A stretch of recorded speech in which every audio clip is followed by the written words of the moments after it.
Hello, welcome. My name is Manuel Roman Lacayo. I'm the Associate Director for the Center for Latin American Studies at the University of Pittsburgh.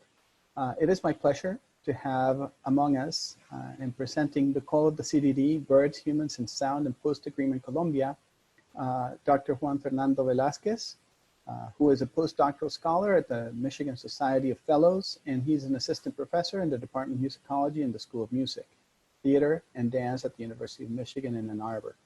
He also has a PhD in musicology with, of course, a certificate in Latin American Studies from the University of Pittsburgh. And he has a master's in musicology from the University of FARC-EP in Medellin, Colombia. It is really a great privilege to have him join us for this online event. And in order to make him the center of the presentation, I will be turning off, as I suggest everybody does, our video feed so that we can pay our full attention to Juan Fe. So without further ado, Juan Fernando Velázquez, you're welcome to come on. Thank you. Thank you for the warm welcoming, Manuel. It is really nice to see you again, and thank you everyone for being here today. Before beginning this presentation, I want to express my gratitude, first of all, to the Center for Latin American Studies at the University of Pittsburgh for this wonderful invitation, as well to my colleagues in the Society of Fellows at the University of Michigan. The contribution of their comments, talks, ideas, the kind of intellectual interchange has a significant influence in the work that I am presenting here today, as well as the conversation with other colleagues like Rachel Mundi, Ana Maria Ochoa, Beatriz Guert, and among others. Thank you everyone, and thanks for all your openness to dialogue and having the opportunity to interchange ideas. Today, I'm going to talk about a bird. It is a bird that is near to 8 inches long. His head is pale gray with the contrasting darker cheeks and a bright yellow lower breast. And nothing seems exceptional in this bird, apparently. However, it's a common presence for many of us who grew up in Colombia. It's a bird that is highly resilient and lives close to urban areas. It's not strange to see this bird chasing and hunting insects, chasing them from wires, trees, and often quite visible. And suddenly in my childhood, I learned to recognize his song. This bird is a Sirirí. That's the name. The scientific name is Tyrannus melancholicus. And this is the call of the Sirirí.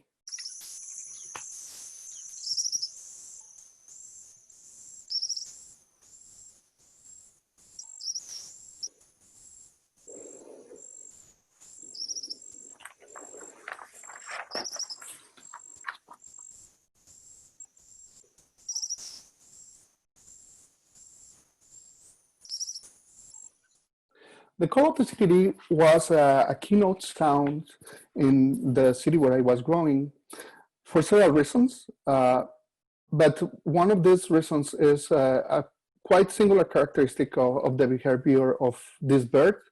It's a bird that defends his territory in a quite aggressive way, especially during the nesting season. And it even dares to attack bigger birds. For instance, hawks, as this video shows.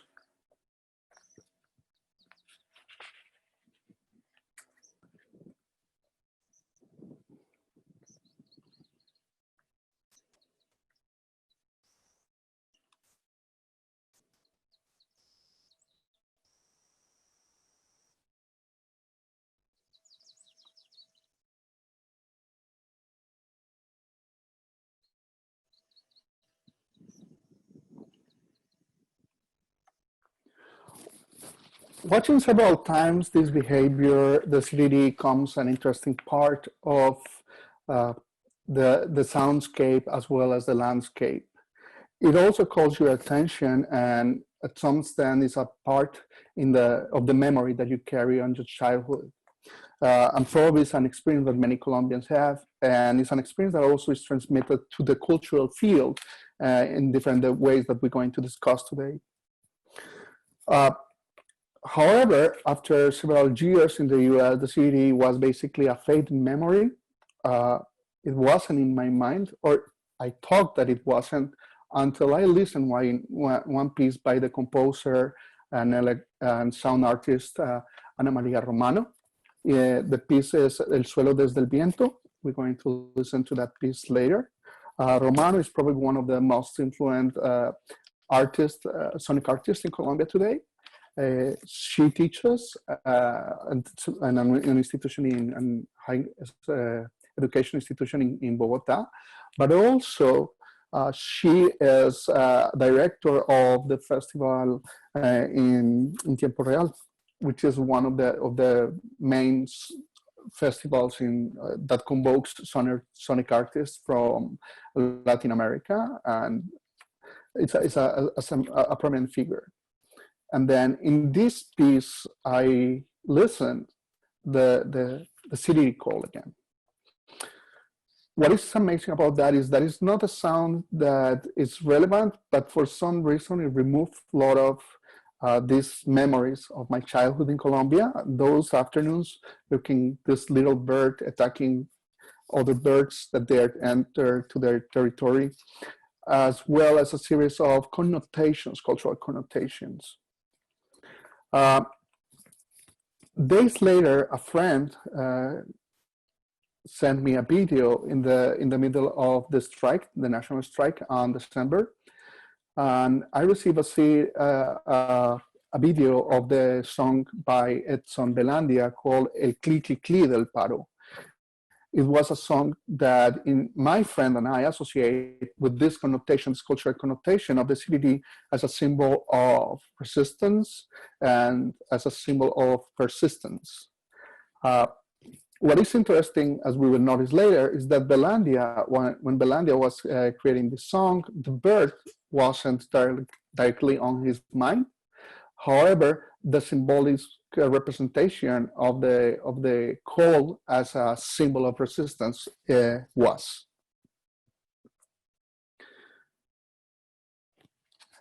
All this reflection is made in a framework that I want to introduce before entering in the analysis directly, and is the post-agreement era. I use the term post-agreement rather than post-conflict for several reasons. One is to express that it is a period that follows the signature of the peace agreement, but not necessarily is a peaceful time. It's not the end of the conflict, as demonstrated by the ongoing violence, violence that unfortunately is targeting social leaders and environmental leaders in a quite dramatic way, as well as former combatants of the FARC-EP. Just to consider this, according to In the Past, a report published at the end of 2019, between November of 2016, when the peace agreement was signed, and July of 2019, 623 social and environmental leaders were killed in Colombia. Then we are talking about an era that is charged of deep contradictions. We have this ongoing violence, but at the same time, you can notice that many areas that before were closed to international tourism are now open. And it is a aim of the government to try to include, following the peace agreement, at least in the narratives, try to include them in policies of development and inclusion. Now, knowing that, I will introduce a two-part analysis. And the first part, I will direct my attention to birding. Birding basically is a new branch of ecotourism centered on bird watching tourism. As we will see later, it's quite active. It is especially attracting tourism from the global north to the global south. then it also is a process that implies an unequal circulation of people and capital. And the analysis will spin around, we will talk about how birding implies collection of data, economic development, and of course, an economy of commodification of biodiversity, and particularly avian diversity. Then, in the second section, I will return to this phenomenon of what means to listening to the Sirirí. And I will introduce an epistemological analysis following the model proposed by Stephen Feld, but also adding some extra concepts taken from animal studies and ecology and anthropology. Then, in this first section, I want to talk with you about how birding implies the production of knowledge and how it has been inserted in the logic of economic development within this post-agreement era in Colombia. After listening to Romano piece, I shared the piece with a colleague who lives in Arizona and is what I will call a serious birder. I tried to challenge her to identify some birds that are present in the soundscape that presents Romano, and she easily identified two. One is the spectacled parrotlet, and the other one is the great kiskadee. The great kiskadee is quite similar to the Sirirí, but they are different species, and the calls are completely different. However, she didn't recognize the Sirirí, and at some extent was completely the opposite of my experience. The first bird that caught my attention in the soundscape was the Sirirí. I asked her why, you have been in Colombia. She traveled a couple of times there to do bird watching tourism. And she told me, I love to watch these colorful birds, but I'm more interested, in parrots, parrotlets, colorful birds, hummingbirds, endemic species. And of course, I have seen a couple of times living in Arizona the kiskadee, but the Sirirí didn't call my attention at all. Because it's a bird that you can see easily around, and it's not as rare or colorful as the birds that I really like. That caught my attention powerfully. And one question that resonated in my mind was how we establish value to these non-human beings around us. How the habitats that we have inform that decision.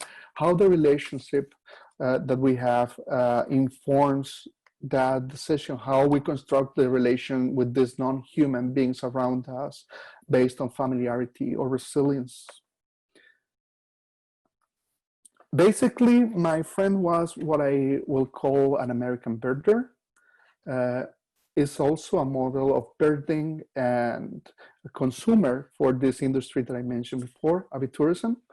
According to a study by Cordell and Herbert made in 2002, the demographic of the American birder is easy to define, mostly white, a middle-aged woman, not necessarily with college education, but with high school education, living in suburban areas and around big cities and quite comfortable places, or affluent neighborhoods with an average income that projected today will be between $20,500 and $72,000 and $4,500.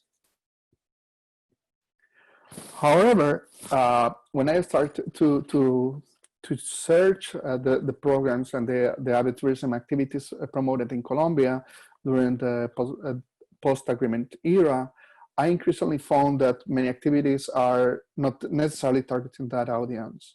They are also promoting bird watching as an ecotourism and adventure tourism. And that is related with a recent shift in the demographics of this population consumers that we can trace in different places in the global north, not just in the US. For instance, a 2017 nationwide survey on breathing hobbies and interests revealed that 32% of British men average of hours is even higher than other activities like hiking or going outdoors and camping. In Canada, even there are festivals in which this new millennial and hipster birders, as many people define them, promotes birding actively and consciousness about birding. Let's watch this short video.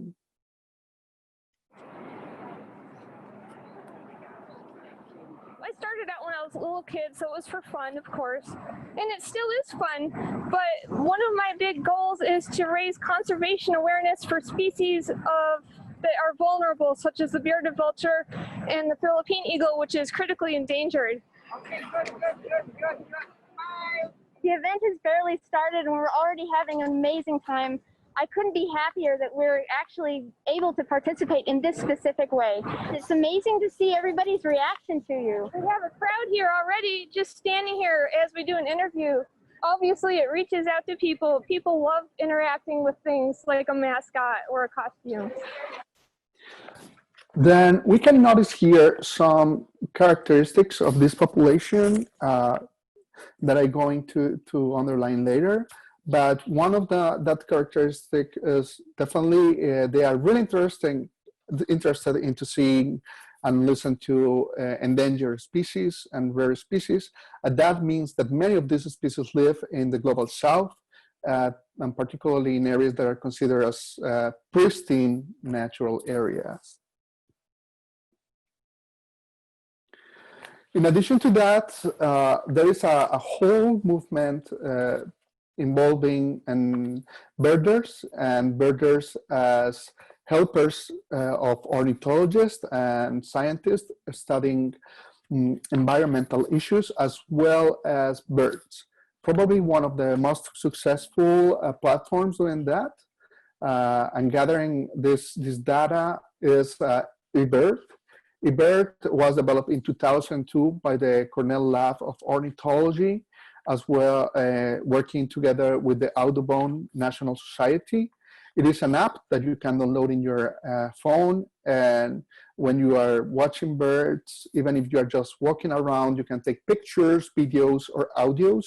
All this information is collected through the app. You complete a list, and it's information that is used later. Of course, that also includes audio. For instance, this is an spectrogram of a red-bellied grackle, which is an endemic species that lives in Colombia. Then there's a lot of data that is collected. It's not just an issue of traveling, it's also an issue of production of knowledge that is, I must confess, highly unbalanced. Is knowledge that is collected in regions of the global south, many times by local birders, but all this information is processed in the global north by institutions like the Cornell Lab of Ornithology. However, the contribution of this opportunistic data, as is known, is significant. Especially during the last decade, we have seen a huge number of studies doing with this material, using analysis of big data to explore patterns of migration of certain species, populations, and particularly endangered species in Central and South America. Now, it's not just about tourism. As I mentioned before, the average birder, as is known, a lover of bird watchers, is interested in a series of issues, especially if they are coming from the global north. In a recent article by Neil Sink, we can notice some of those characteristics. For instance, one issue is they are really interested in to visit places that have a significant number of species. Is related with biological diversity and particularly avian diversity. That's a plus of any avitouristic destination. This also should be exotic destinations. That means that there is an interest in to visit places that offer untouched nature. And that in part explains why my friend wasn't as interested in the Sirirí as I was. The Sirirí is basically a species that lives around humans. It's quite resilient and doesn't have any trouble living around us unless that, you know, there's a terrible intervention on the space, on the ecosystem. Also, birders are collectors of memories. Indeed, the role of collector has been documented by researchers like Rachel Mundy, who explain the role of collectors in the process of creating a whole knowledge about birds. In the period that she's studying, of course, the early 20th century, late 19th century, is basically focused on create holotypes of a species, which means that they are dealing with dead bodies. Birders are collectors of memories. They catch the bird as a picture, as a video, as an audio. Those memories are introduced to something that is called the live list, which is the main goal of any serious birder is to create a live list as complete as possible. Of course, in this live list, the value of the species is marked by his rarity, his uniqueness. That means that also exotic destinations that have a considerable avian diversity, but also a significant number of endemic species are really attractive. And that's the case of Colombia. Colombia has around 1,932 species with high ratios of endemism in different regions, and even close to big cities like Medellin and Bogota. You can find endemic species easily. And of course, birding seems to be a visually oriented activity, but in places like Colombia and tropical areas, due to the landscape and the forest, and how is the forest, it is aurally dependent, which brings a lot of problems, particularly around some practices like playback, because playback is used to attract birds to areas where birders can watch them, but also is disturbing the behavior of these birds. Unfortunately, the data that we have about that is scarce, but some studies suggest that playing the calls of the birds to attract them indeed stress some species and disrupt patterns of behavior in many of them. However, and despite that, usually birders consider that they are doing an activity that is eco-friendly. The narrative of birding and promoting birding as a form of ecotourism is that as birders are interested in these exotic and touched destinations, and they are interested in what's avian diversity, that encourages people who live in these areas to preserve their nature. And birders are also tourists, what means that they produce income in these areas, and this income also encourages the people in these areas to be involved in preservation, to create reservations, private natural reserves, and facilitates that. The issue here is that unfortunately there are some aspects of birding that are not mentioned, as we will see later. For instance, it is not mentioned the carbon footprint that has a travel from Europe or the US to places in the global south. It is not mentioned the impact that could have the construction of hotels and lodges in these places, especially in ecosystems that are quite delicate. Unfortunately, we have terrible examples about what happened with places like Escarcet in the Ribera Maya and the destruction of the coral reef. We don't know if the same can happen in cloud forest in Colombia or the Paramos, which are quite fragile ecosystems. Also, it is not clear how many birders would visit a place at once.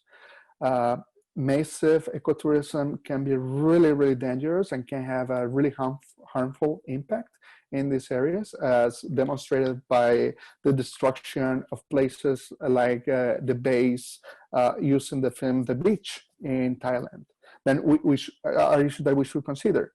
Another issue is the construction of trails and has an impact in the environment.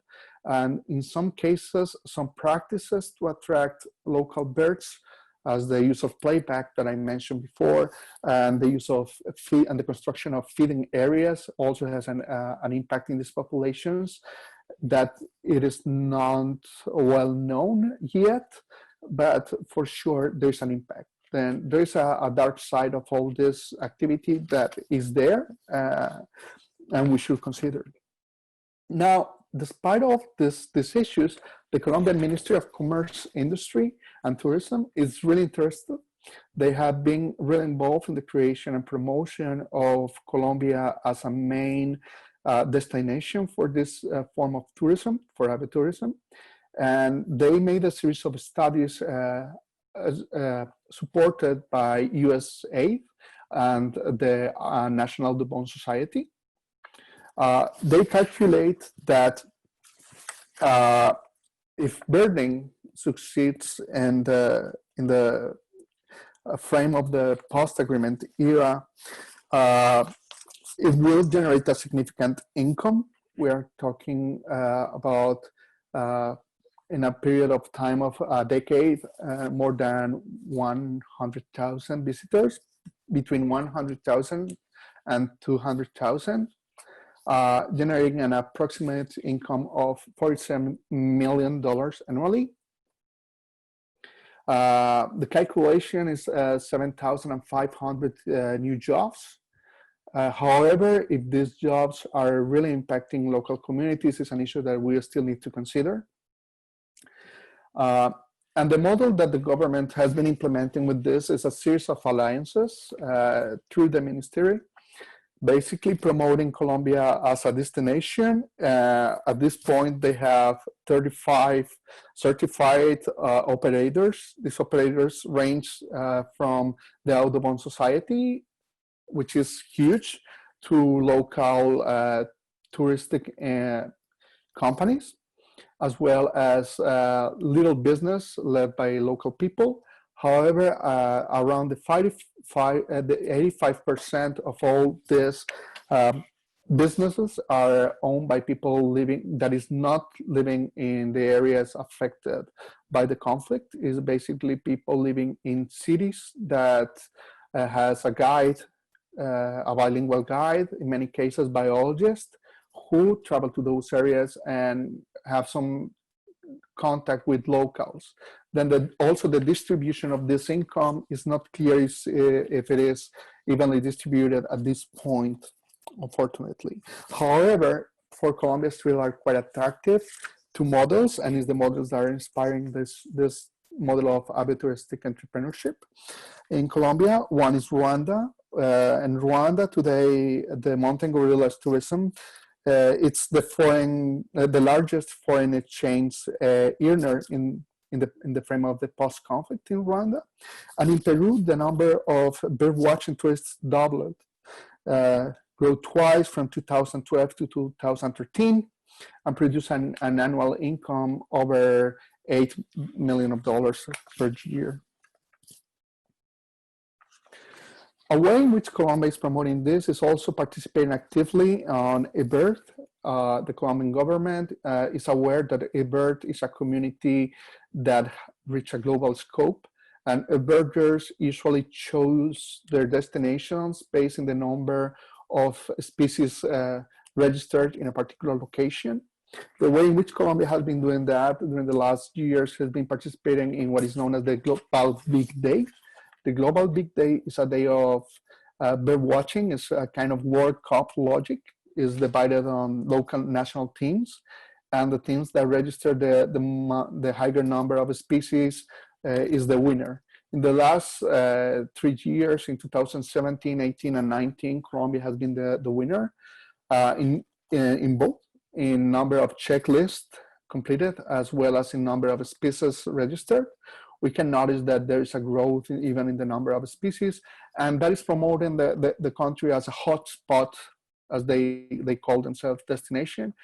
This accomplishment has been possible because the participation of Colombia in the Global Big Day involves the participation of local birders, but also institutions like even the Colombian Air Force and the Ministry of Tourism, and of course all this network of operators that I mentioned before. As part of this, and considering some of the challenges, Colombia has been developing some trails. One of the most successful trails indeed is located in the north of the country, around the Sierra Nevada and the Guajira, highly biodiverse areas. And as a result of this was made a series of documentaries called The Birders. I want to show you the intro of the birders and the demo just to give you an idea of how operates this model.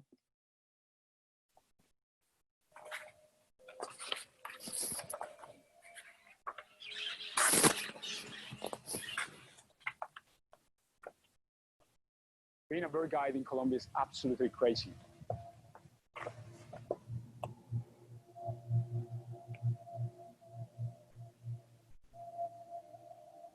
We are basically living the Victorian times of exploration. You can choose a remote corner of the country and almost for sure you're going to find surprises.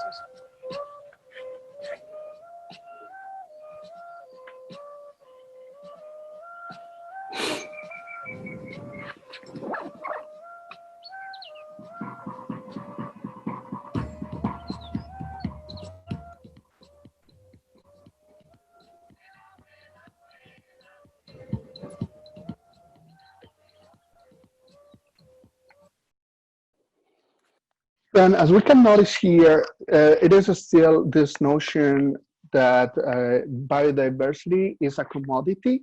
It's a commodity that can fit in this logic of neo-extractivism. And as explained by Arturo Escobar, it's a logic that capitalizes nature, or treats nature as a commodity, making possible the management of non-human beings and ecosystem, which is central for discourses of sustainable development. And it's a narrative that the Colombian government has embraced in a quite aggressive way during the last 3 governments, I will say even 4, in following the ideas of the UN, especially that biodiversity deserves our attention because biodiversity supports human activities and supports human economy, and different forms of that. Now, how it is possible to consider that separation between humans and non-humans and try to reconnect those worlds of nature and culture some way, somehow? And the answer is yes, maybe listening a little bit and paying attention about how people in those regions listen to these birds and interact with these birds, and how they construct even cultural features based on the relationship with these birds. I want to return here to Al Suelo Desde el Viento, the piece by Ana Maria Romano, and use this spectrogram as an example. These areas here with the yellow circles are areas in which you will listen to the birds.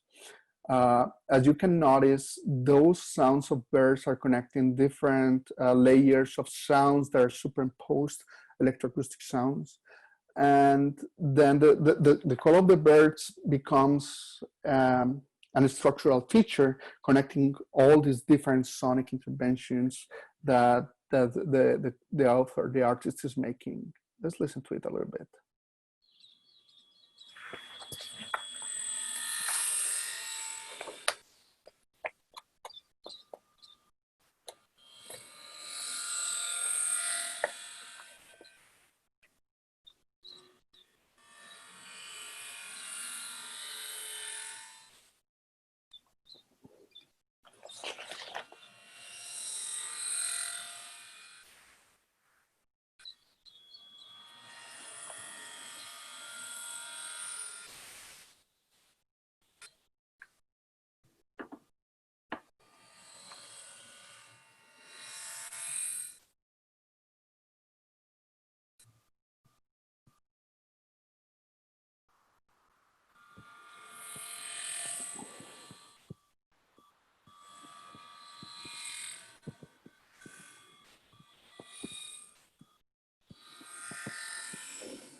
It was that structural role probably what called my attention to that particular sound. I will say that it was quite interesting and definitely was informed by my listening preferences. Other people listening to this piece will have a different experience of sound. But it is interesting because that is precisely what Ana Maria Romano is trying to do. Ana Maria Romano uses the soundscape in a line really informed and influenced by the work of Hildegard Westerkamp, and particularly thinking the possibilities that listening can have as an experience that is disrupting, that disrupts your quotidian life, your daily life, by introducing sounds that probably you are not aware of, but for sure are part of your aural world.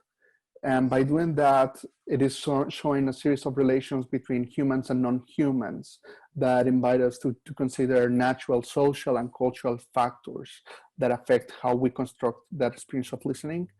Definitely, this is, as Stephen Feld will suggest, a listening that in my case, and this is a kind of autoethnography, it is based on affect. I have an affective connection, an affective memory with this particular bird based on familiarity instead of rarity.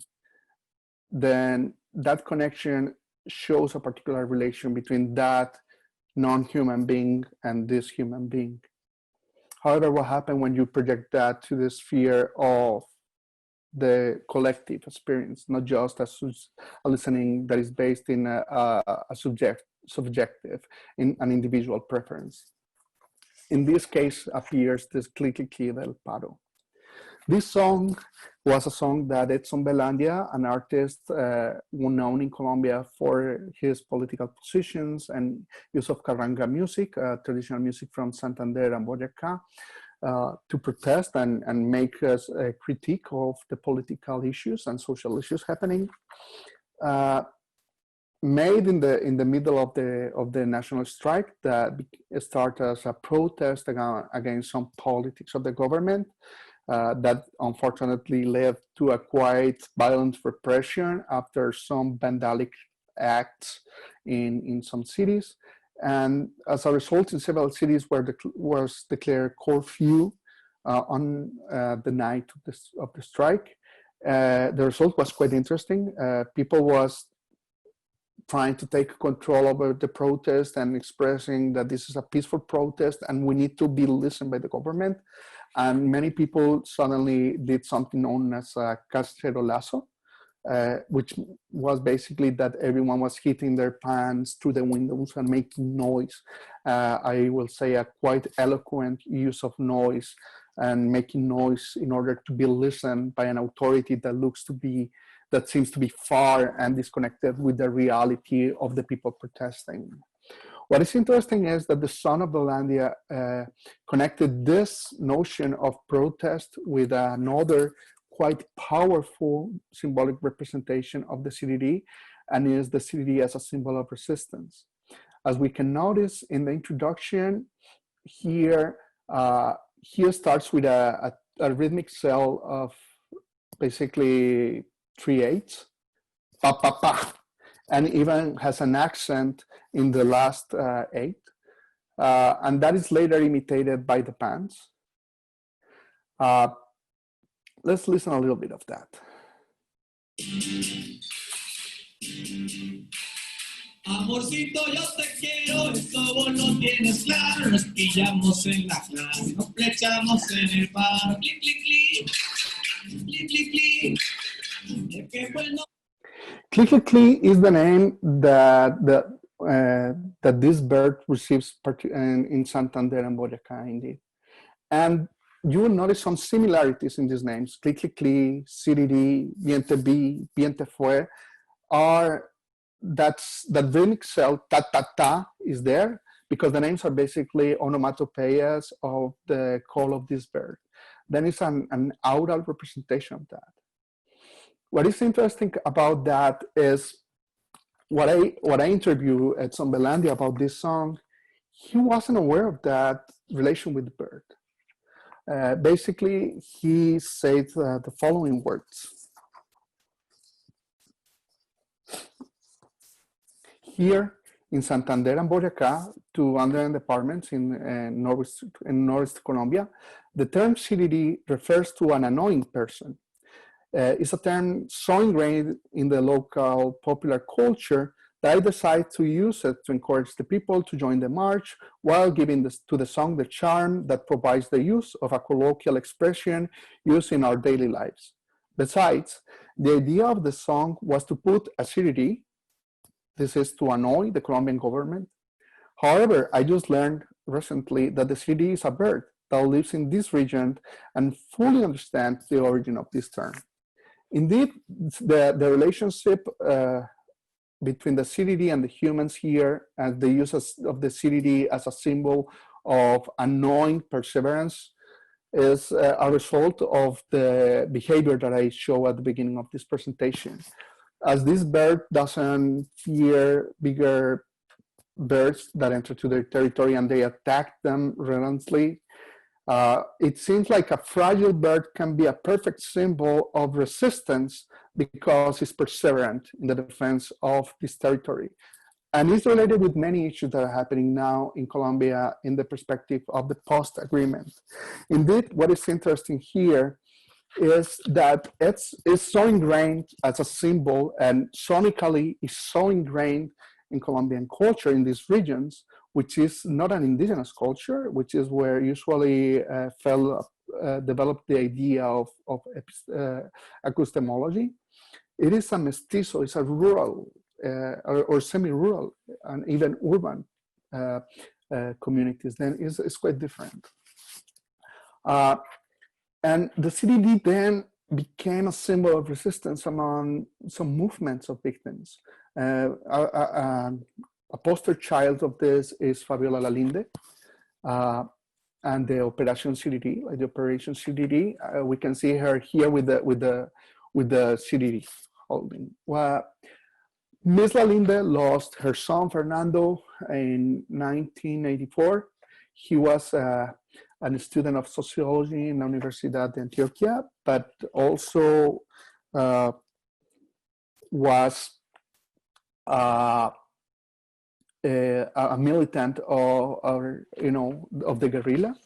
In 1984, the guerrilla was the EP, Ejército Popular de Liberación, was in a truce with the Colombian government in the middle of a conversation of peace, but he somewhat disappeared in an illegal operation by the army violating the truce. She started to look for her son and began something called the Operation Sirirí, collecting information, collecting data, gathering data. She decided that this bird would be the symbol of her struggle and the struggle of her family for the truth and the justice, because she remembered watching this bird doing that and defending the territory and defending the nest against big birds. In addition, some friends of Fernando added to that the bird is a perfect symbol because the birds identifying in the heraldics of the army or the battalions fighting with the guerrillas on that time were rapacious. Harpies, eagles, falcons. Then why not?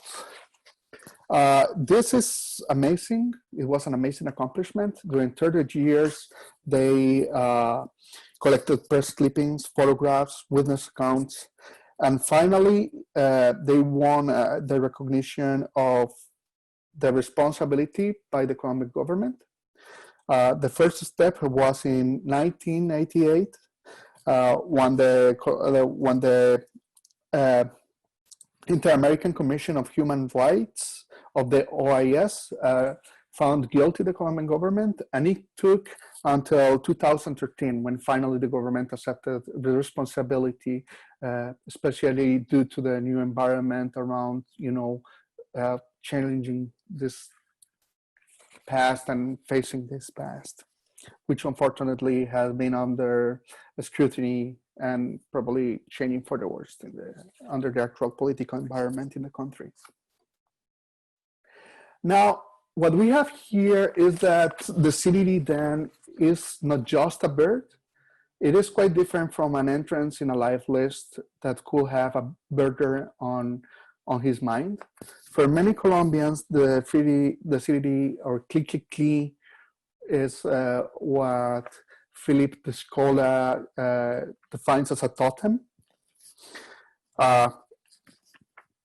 A totem is basically a sign used to establish models that explain the social relationships between humans, often through the transference of animal behaviors that metaphorically exemplify human behaviors and values, in this case, resistance, perseverance, in such a mode of identification that differences between species become models of social distinction, establishing a metaphorical relationship between nature and culture marked by the continuity between human and non-human forms of materiality and interiority. This is not the only way in which Colombians establish a relationship with this bird. As I mentioned before, the Sirirí is a quite resilient species. Siriris also live around humans, and farmers know that Siriris, as other members of the family Telenitidae, eat insects, a lot of harmful insects. And if you travel around some areas in Colombia, particularly in the Andes, you will see this tree planted around houses and cropping areas. The name of the tree is Yarumo, or Yarumo Blanco. And it's a tree that in many cases is planted not just because it's beautiful. When you start to talk with some of these farmers, they explain you that, oh, the thing is, the seeds of this tree are really, birds seems to like a lot those seeds. And we really want to have around Siriris because they are allies. They are good to control like harmful bugs that can destroy our crops. Then we want them around. It's a way to attract them. It's also a way to pay for their service. Then we have a relationship that is not just based in this form of representation of a totem, but also based on retribution. And that has an unsuspected effect in the ecosystem and the preservation of the ecosystem. In places where this practice is extended, these trees connect different forested areas that were isolated in other way. It was in another manner, and that creates a kind of corridor connecting islands of forest, basically. And that facilitates and is crucial for a species that, interestingly, can be a species that could attract a birder, like the Tucaneta esmeralda, and particularly the rare or endemic red-bellied grackle. Then, what we have here is a traditional practice based in a relationship between humans and non-humans that connects nature and culture and has an impact that sustains an ecological matrix, what Yvette Perfecto and her team on the University of Michigan will describe as an ecological matrix, then creating the proper conditions to sustain that. There are other practices that also do that. For instance, planting trees to offer shadow to the coffee crops. Those trees, as shown some studies made, interestingly, using data from eBird. Those birds that migrate from the south to the US to Central America, for instance, the number of individuals of many species and the size of several populations reduced dramatically when coffee crops and coffee plantations were technified by introducing new varieties of coffee that resisted the sunlight, were better resistant to sunlight, and to increase the production of coffee, many of these trees that providing shadow were basically taken down.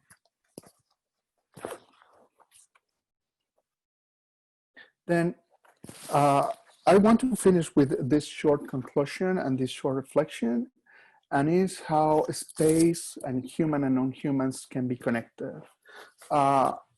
We have two different ways to, and today we saw two different ways to connect this. The humans and the birds, the non-humans in this case. Basically, we have the birds and the songs that can have a meaning, can be meaningful, and can be established as something else. Of course, through a listening and the introduction of listening practices and learning listening practices and being aware of those listening practices that many times are the part of the cultural patrimony of an heritage of these local communities that many times are ignored within these big projects of ecotourism, or just took as cheap labor. And that is possible because there's an oral sphere connecting them. An oral sphere that facilitates production of meaning and the transformation of that space into a place, and that establishes a meaningful relation between human, non-humans, culture, and nature. Then why should we listen to the Sirirí? Why should we listen to the ways in which people listen to the Sirirí and what we could learn about that? It is a question that is still in the air.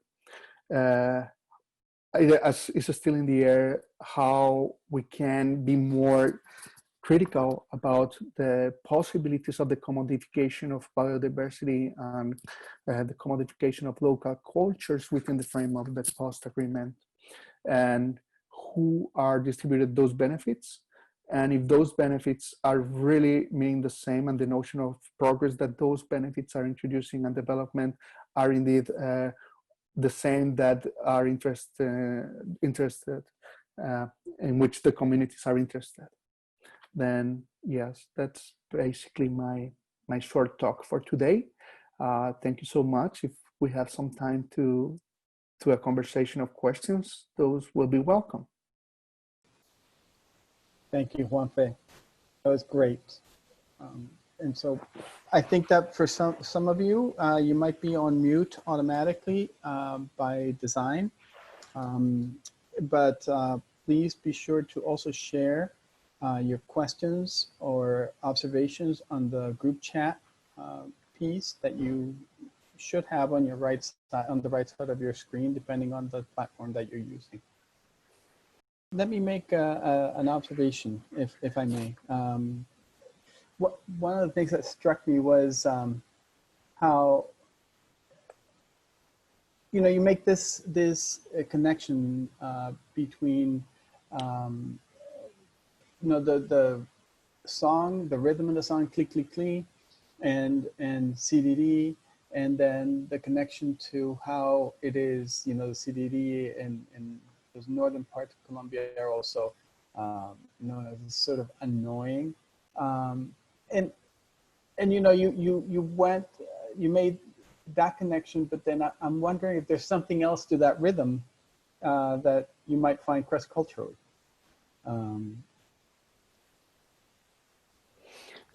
Yes.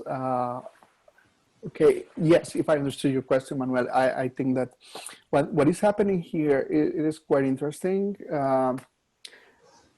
As you know, the call of the Sirirí is quite conspicuous. It calls the attention of many people.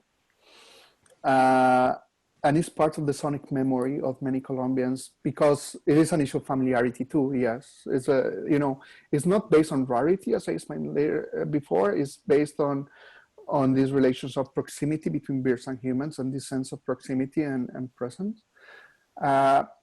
And is this observation, this familiarity, what allows this kind of identification, which becomes part of the aural sphere that I was mentioning before. I think that the use in the song is quite interesting because, the bird as representation disappears, but the sound stays. And the sound then becomes an icon, an index of something else. But for many of us that listen to the song for the first time, indeed, I didn't discover the song by myself. It was a friend who lives in Texas who sent me the video, and hey, this is the bird that we talked about some weeks before, right? He had this connection, he's Colombian too, and he had this connection with the bird. What is interesting is Edson Velandia at the beginning wasn't aware of that. It became later. Then the question here is, how our listening preferences are informed by these personal experiences, as well as for cultural codes that we share as insiders of a given culture. Right, but I'm wondering if there are, of course, the Sirirí is not just in one place in the world, not just one country, I should say. It's oh, no. Right, but if there are birds in other continents that might have a similar call that might be used in similar ways, sort of like the annoying. That is an interesting rhythmic thing. I think that I know about some cases, but basically in this hemisphere, I know, for instance, that in Puerto Rico, as far as I have been talking with some colleagues in Puerto Rico, there was a bird that it resembled the Sirirí. Was the first bird that returned after the hurricane, and it appeared in the protest a year ago in the wave of protest.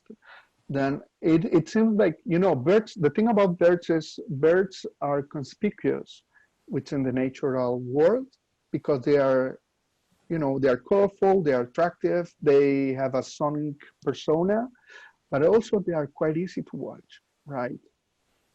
Then it is, I think that they are perfect for that reason to be transformed into a totem. I will say that here in the US, you have a couple of examples. One is the symbol of the eagle, or the bald eagle, right? What symbolizes the bald eagle to the US as US. But also, for instance, the crow, which is the whole, is the whole contrary thing. And I'm wondering if there are other cases, but it's something that honestly deserves more attention, of course.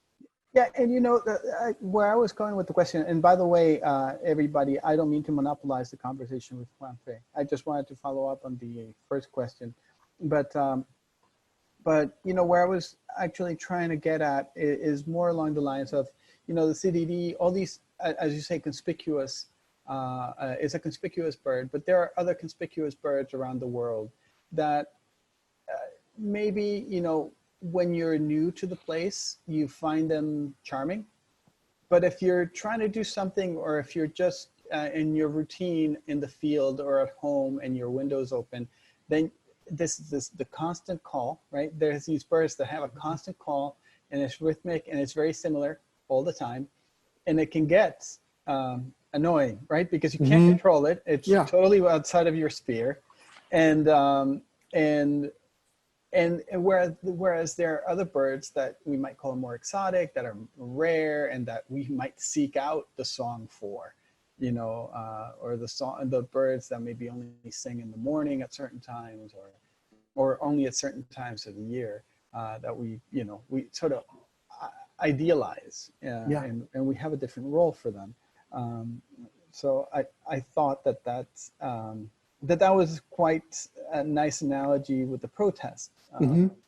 because it is something I can't, well, you can try and control, and many people have tried to control protests brutally throughout history. But you know, it's something that is there to remind you that there's something that's not right. Whereas the Sirirí, not necessarily. I mean, they're just living their lives, right? And I think that is also related with that video that I showed at the beginning, when the bird, you know, they attacked literally once and again, these hawks, these big, like, birds that enter to the territory. Then that is also a part of that, I think. So I think that someone rose the hand. Is Sebastian? Yeah, Sebastian Cuellar, great. Oh, Daniel. Indeed, Daniel was the person who shared with me the video of Edson Velandia. Then thank you, Daniel.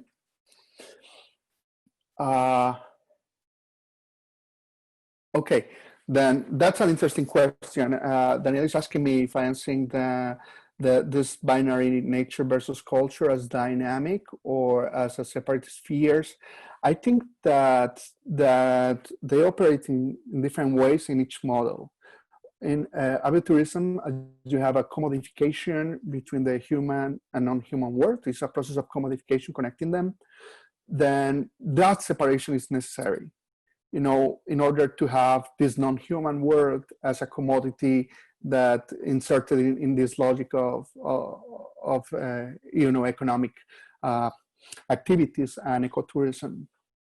Then that operates in a quite separate sphere. Which is interesting about the experience, you know, the second section, is that you start to notice that they not as separate as they seem when you start to consider the experience, the local experience, and the perspective of the insider who lives around that bird, who coexists in a space with that bird.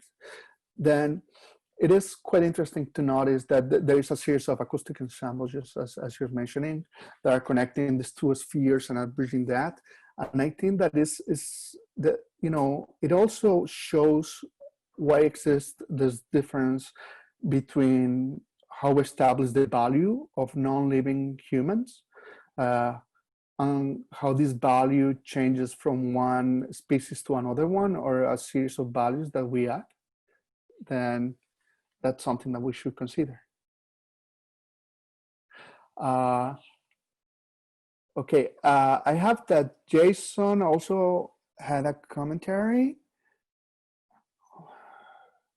Okay. Oh, you all the word chirp as a verb? Oh, I didn't know that.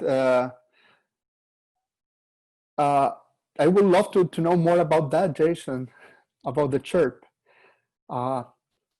Yes, and I think that it is a quite useful commentary. Thank you so much, Jason. Maria. Okay, thank you. Okay, the calls that you have on eBird, you can download them, you can listen to them in your app, as well as you can upload them. Those calls, which is interesting and is part, you know, it's a part that is going in the future in this project. Those calls are indeed, you know, are part of a new economy now. Those recordings are goods that are part of a market, and they are used in different ways. One is to attract, but also to repel the birds. Is something that you can notice with crows here in many campuses in the U.S. For instance, in Pittsburgh, in Michigan. I think that in West Virginia also is happening, and Bloomington, Indiana. There's significant migration of crows to those campuses on winter, and in order to repel them, the calls of those birds are playback is made in some areas in order to discourage them to be there. Then there are different companies doing that. It's not just the birds; it's a whole market. Thanks for your talk. I learned so much, and also discovering valuable tools for analyzing relationship between different classes of culture, human and non-human. Thank you so much, Fernando. I appreciate a lot your comment. It's really welcome. Yes, I think that you know, what I am interested is that we start to challenge those boundaries. Like part of the modernity and the project of modernity that we inherited is this separation between the culture and the non-human world. Is something that authors like Ana Maria Romano have explored on her work, how we build this difference. And maybe, you know, I think that the crisis in terms of environmental, ecological crisis that we have experiencing, it's requiring that we, you know, challenge those boundaries and start to establish those connections. And maybe, again, I think that here listening is not just a symbolic gesture, but also a strategic survivance. Start to listen to how these different communities, you know, connect this human and non-human worlds in different ways. Sebastian, if you want to ask, you will be welcome. Okay. Hi, Juan. How are you? Fine, Sebastian. How are you? Fine, thank you. This is a wonderful talk, and I just wanted to add some commentaries about the Sirirí. Yes. You know, and you describe it as you know, as a way of victims of violence of give meaning to their struggle. You know, and the Operation Sirirí that you mentioned, that is, you know, first embodied by Fabiola Lalinde, is now part of almost all the repertoires of struggling against the state. And that's basically the notion of Sirirí, of pushing and pushing up and pushing against the state and the impunity. But it's almost interesting to have in mind that in most of the cases of the people who are struggling for, you know, the restoration of citizenship, especially those who are victims of enforced disappearance, almost all organizations of human rights talk about the Operation Sirirí, and especially because it also has a very maternal, you know, motherhood connotation of, you know, protecting the kids, protecting, you know, and as I think that you are aware, the Sirirí is a very aggressive species that protects its babies, you know, when they're in situation of danger. And also there is another bird that is used, you know, or at least is symbolized in a very similar way in the Llanos Orientales, that is called the tente. And this tente is about that one. Also a very interesting bird who is very protective, which has with his little birds. And actually there are some groups of theater of victims that are called the tente because they are symbolizing the protection of their disappeared kids or sons or daughters. So I want just to mention those points. Yeah, thank you, Sebastian. It's more than welcome.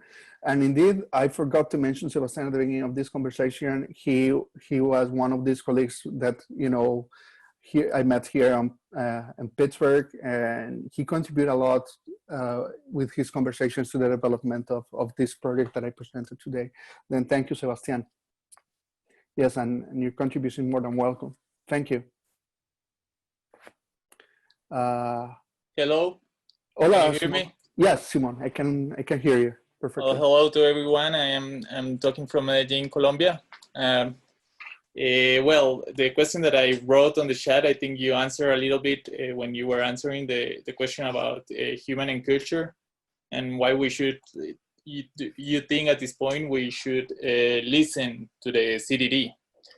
But I would like to go back to that question because I think it's the most important part in the center of your talk, you know, why we should listen to other species.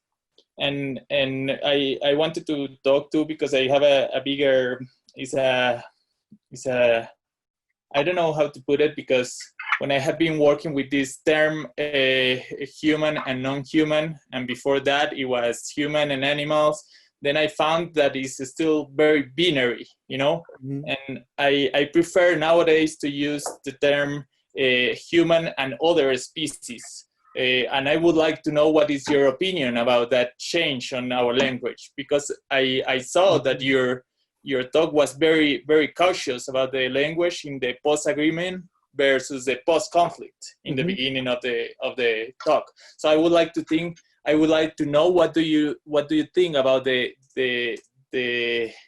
change of our language, instead of speaking of human and non-human, trying to speak of human and other species, which is still binary, you know, there's no way to get out of that, but it's a little bit more open. So my two questions, I'm sorry, is that I would like to know at this point why we should listen to the Sirirí, in your opinion and in your knowledge. And the second one is the change of language in the human versus non-human and the human and other species. Okay, thank you for your questions, Simon. I will start with your second question, which is it's really challenging, I must confess. And yes, it's an issue that I have considered, like this binary human, non-human.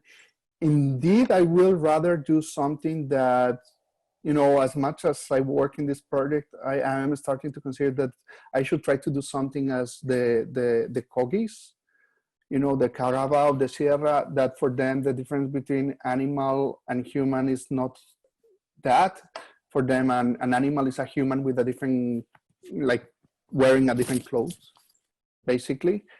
But, you know, the reduction to species for me is problematic for one reason. And it's like, you know, when you mention non-human, the universe is wider.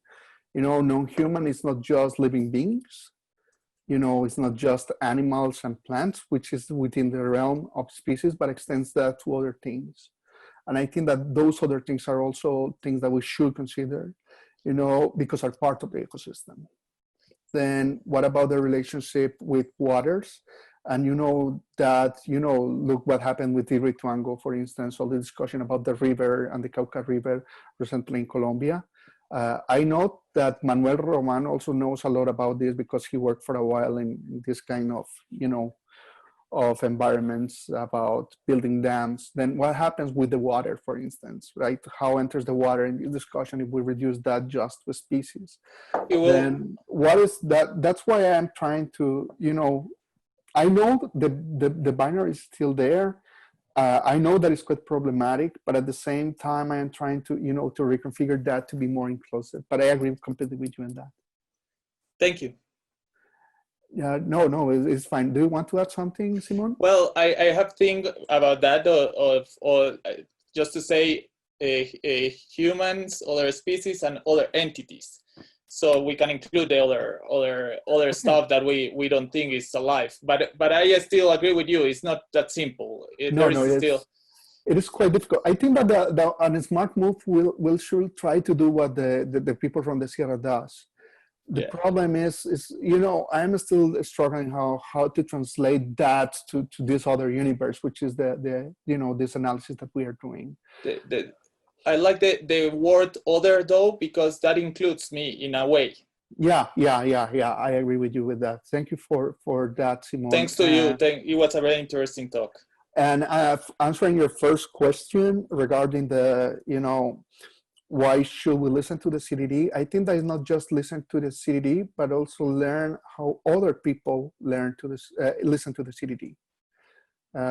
And how other people establishes the relationship with that other world around them through listening to this. And what can we learn of that, you know, listening preferences of that, all that universe that is built through those listening preferences. I think that that's the center of this discussion and why we should listen to that. If I might, if there are other questions, of course, they're welcome. We might have time for one or two more. But I would also request that anybody who is listening or participating or watching, streaming, etc., if you would be so kind as to send us a chat or a notification about where you're participating from. I would appreciate it very much if you might. And as I said, we might have time for one or two more questions. if anybody has any. I would love to, you know, this is still a project that is ongoing. You know, any conversation is really, really welcome. And thank you so much for being here today, all of you. It was wonderful to share this. Well, then I will take the opportunity to thank you, Juanfe, very much for your kindness and your time and your energy in putting this together. It goes without saying that we are thrilled every time that you are able to share some time in your ideas with us.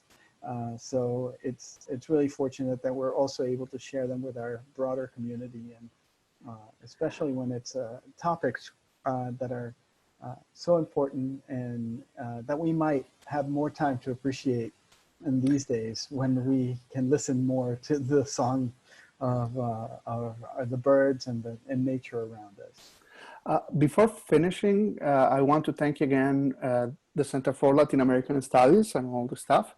And also, before I forget it, I have deep gratitude with Ana Maria Romano and Edson Velandia, who were really open to have a conversation with me, talk about their work, and share their work with me. I truly appreciate that.